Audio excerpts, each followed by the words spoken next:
What is up guys, it's Troy at the Full Setup, back with another benchmark review, and for today's video we have the Ryzen 5 3600 paired with the 6GB GTX 1660. For this review I will be testing 11 games at 1080p with a mix of stock versus overclock performance for you, and I will also be testing at a wide range of settings from low to ultra as well. Now as for today's test system, I'm using the R5 3600 paired with a Gigabyte B450 motherboard. As for the RAM, I'm using the same 16GB of Team Dark Pro from all my previous Ryzen benchmarks. Now this RAM is rated at 3600MHz, which I've had no trouble using with this motherboard, but for today's benchmark I'm running the RAM at 3200MHz with full manual CL14 timings. As for the GTX 1660, I'm using the EVGA XC Black Edition with 6GB of GDDR5. Now there is a full link to the specifications of the PC used today in the description, and there is also a build video of this build that I'm using, minus the fact that it's got an RTX 2060 in it, but everything else in the video is the same system that I'm using today. Now this is the part of the video where we normally run the sponsored slot and then I talk about the giveaway that I have for you, but we do not have one this month. Hopefully I should have one in place for next month. Speaking to a couple of people at the moment, so make sure you check out the future benchmark videos. But as I always say anyway, there is a link in the description to my Discord server. I always announce my competitions a couple of weeks earlier on there as well, and there's also loads of lovely people over there. Everyone's really sound. We're always talking about PC builds. If you're even worried about a build, you don't know what you need, what parts you should buy, any advice, there is loads of people over on the Discord server that will be more than happy to help you out, and to make sure, most importantly, you don't waste money on a PC that, you know, parts that you don't need. They're going to really help you out, so go and check that out. Anyway, I'm waffling, we're only at the beginning of the bloody video. Troy, you waffle a lot. So benchmark then, review stuff.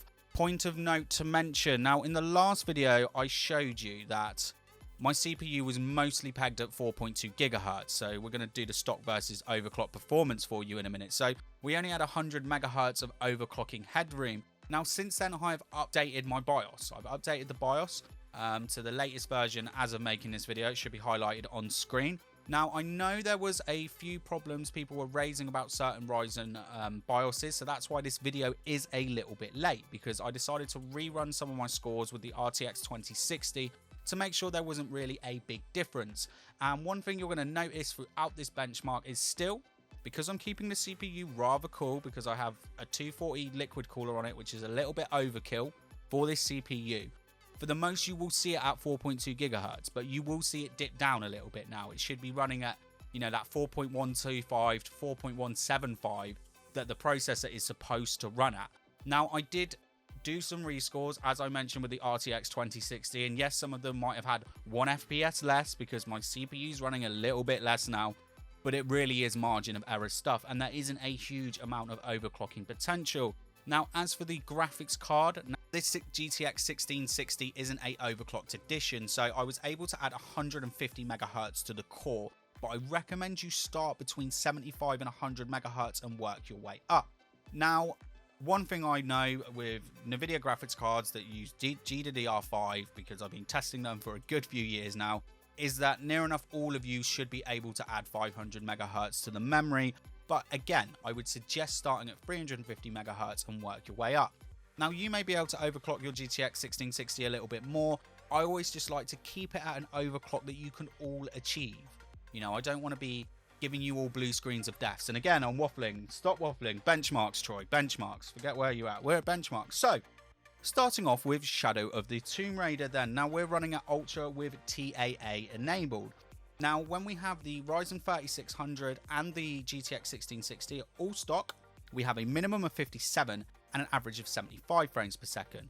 Now, leaving the CPU still at its stock settings, but overclocking the GPU, we have a minimum of 62 and an average of 81 frames per second. Now, overclocking the CPU, but leaving the GPU stock, gives us a minimum of 59 and an average of 75 frames per second. Overclocking the CPU and the GPU gives us a minimum of 63 and an average of 82 frames per second. Moving over to Far Cry New Dawn, and again we're at ultra settings with TAA enabled. So for the whole system at stock settings, we have a minimum of 64 and an average of 80 frames per second. Leaving the CPU at stock but overclocking the GPU gives us a minimum of 70 and an average of 87 frames per second. Overclocking the CPU but leaving the GPU at stock gives a minimum of 65 and an average of 82 frames per second.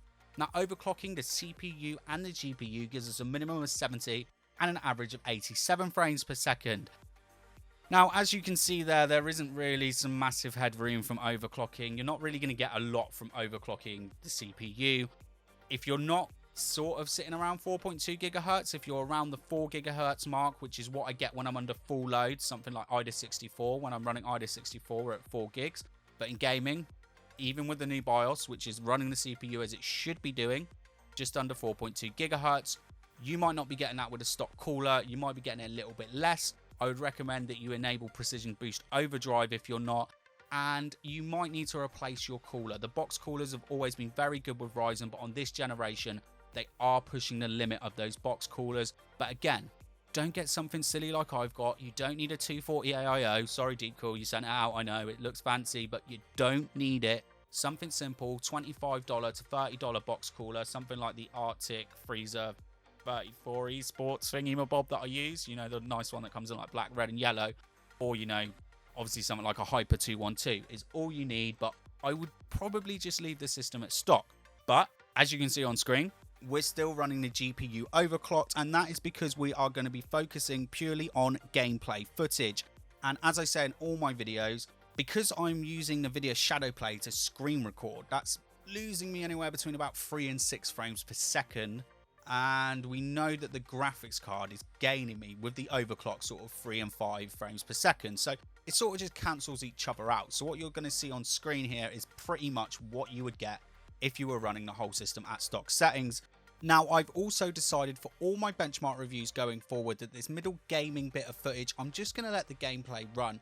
And part of the reason is that I want to add quite a few more games in the next few videos that you're going to see. So it just helps me, you know, add more content by not having to record all the script, do all this blah, blah, blah waffle. It's just going to allow me to add a few more games to the benchmark. Let me know what you think about it in the description below. If you do want me to be doing commentary on this bit of the video as well, if enough of you want it, I will think about adding it back. I'm just very pressed at time at the moment. Anyway, I hope you enjoy the gaming footage, and I will be back at the end of the video to give you my final thoughts on this system and whether I think you should buy this system or not. So make sure you check that out at the end of the video.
You made a mistake coming here.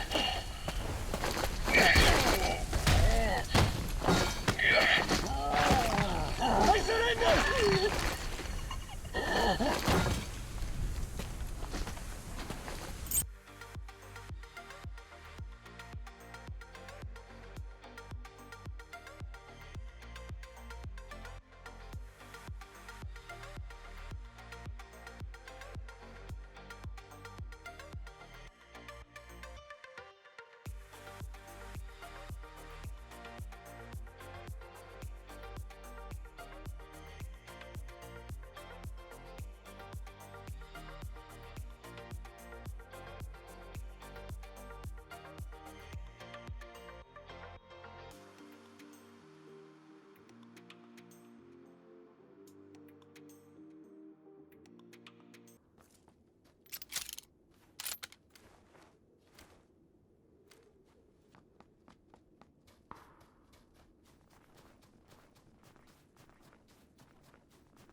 He's upstairs.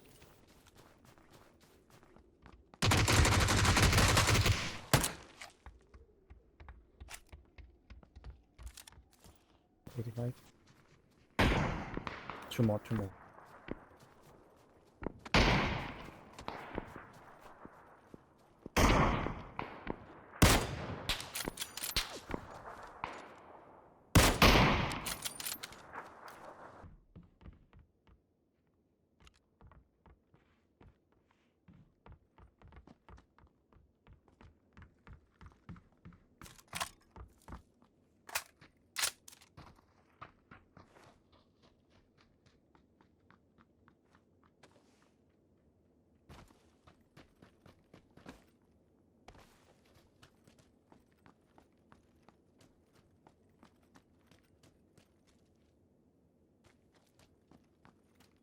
We have a car here. Come on.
Shield here.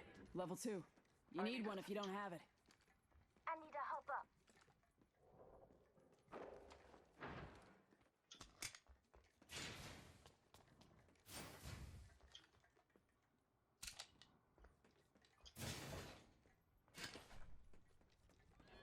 Heavy ammo here.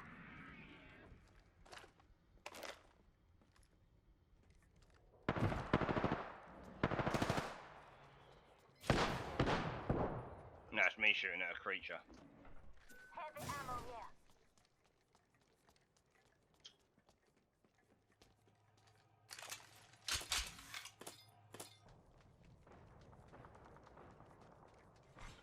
Attention. Enemy Package incoming. Let's get to the LZ.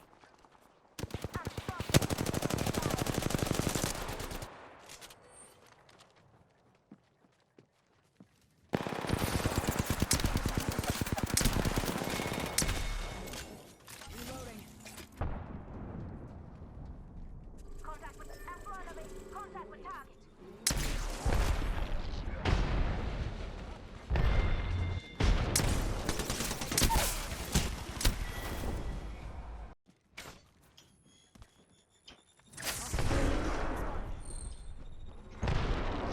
Watch out, mate.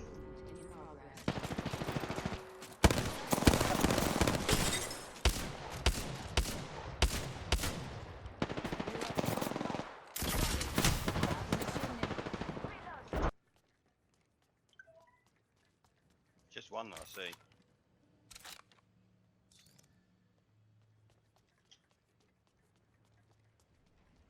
Faking him out with a decoy. Level 3. In this building.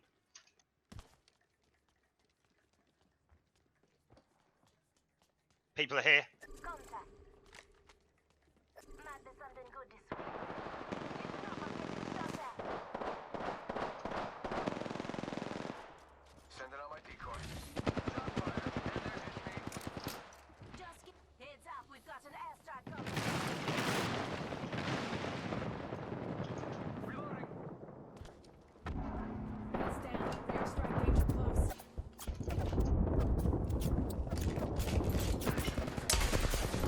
Someone's in here with me. I'm down, he's here. Finish him. He's just here, right here, running through the middle. Nice. Shoot him in the head. Don't let him get up.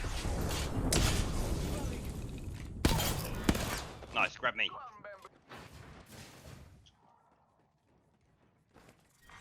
Round 1. Beginning ring countdown. We're already in the ring. Hit these buildings over here once you've done that building. First blood. Good thing it's not us. Engaging. Oscar Our Mike. guys in the shit. Taking fire. Getting cover. Downed one. Someone's been through here. That one's out for the count. Reloading. Taking fire.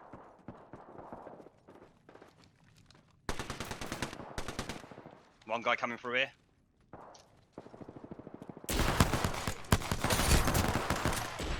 Reloading.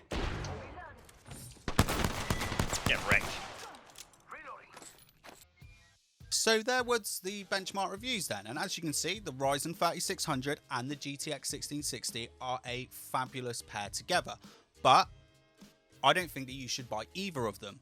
If this was a sort of level of system you were looking to build, I wouldn't recommend either of them.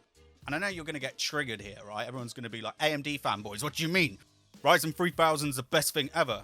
Yeah, it's good, but it comes down to price. And again, Nvidia fanboys, why would you even buy Team Red? They're crap. Yeah, I sort of agree a little bit. I'm sure they've got some good graphics cards, but I am an Nvidia fanboy. But again, I'm going to tell you that you should buy an AMD graphics card over buying this graphics card. So let's start with the CPU then. Start with the CPU. Now, at the moment, the Ryzen 3600, when I first bought it, was £200, but you can get it for about 180 now. And I said in that video, when they drop the price a little bit on it, which is, they might not this year because Intel don't really have anything to come back at it with. But if Intel do come back with something, we are probably going to see this CPU slip down to what the 2600 normally retailed at, which was about £150, sometimes even less. But right now you can get a Ryzen 2600 for just over £100. You shop around, I seen it for like £110 a couple of weeks ago. So you're saying there's anywhere between like a £70 and £100 difference on the processor, and the GTX 1660 isn't going to perform any different with those CPUs. And you can spend that extra on a better graphics card. So you would be sort of in the territory of buying an RTX 2060, sort of only a few pounds away from buying an AMD Navi graphics card. And again, both those graphics cards do perform just slightly a little bit better with the 3600, but a 2600 with any of those graphics cards is going to just absolutely destroy a 3600 and a GTX 1660. And again, this is what's going to bring me over to why I'm finding it a little bit hard to recommend this graphics card, because I think it's good for £200 if you look at it as the graphics card it is supposed to be, which was a GTX 1060 3GB replacement. You're getting a bit extra more performance, you're getting double the VRAM. If you pick one up for £200, it would be good value, but there is a problem: the RX 570, a graphics card which is selling for £100. Now, there is a nice performance difference between the 570 and the GTX 1660, but there isn't a it's worth double the money performance difference. So if you were looking for, you know, just good 1080p level performance, I would say go and buy a 570. You drop a couple of settings and you're going to have the same frame rates as a GTX 1660. There's no point in spending £100 more for the extra performance you get. You might as well, if you're going to spend £100 more, start looking at saving a little bit more money and get a 1660 Ti RTX 2060 AMD Navi graphics card. The graphics card you'll be able to afford because you didn't buy the Ryzen 3600. And that's a big waffle there, as always. You know me, waffle. I've been waffling since the beginning of the video. I've been waffling in the middle of the video, and I waffle at the end of the video. But that's just my opinion. And that's what I'm going to put it out here. You know, it is my opinion. I'll be honest. Like I said, I'm an Nvidia fanboy. If I want the best gaming CPU ever, I'm an Intel fanboy. Even if they are more expensive compared to an AMD CPU. Even if the AMD CPU offers more value. That's what I would tell someone to get just for gaming. You know, I have my views. I have the things that I like. And I understand that we're not all going to agree on that. But that's the whole point of this video. I want to know what you think. I want to know what you think about it in the description below. I want to know what combo you would buy. Like, would you buy this combo? Because I can't recommend this combo to someone, even though it performs very well. I can't, because I feel there's better ways to spend your money. And if you want to know better ways how to spend your money and how to build a better PC, like I said at the beginning of the video, get over to the Discord server, because everyone's going to tell you the same and everyone's going to help you out. Anyway, let's just stop the waffle. Hopefully I have some competitions coming very soon. Sorry I'm not able to get as much content as I want to get made at the moment. I'm just a busy guy. This isn't my full-time job, so sometimes a YouTube channel's just got to take a back seat while I'm chilling. And it's been really nice weather. I've been out in the sunshine. I've been drinking lots of cider. Anyway, enough waffling. Bye-bye.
him.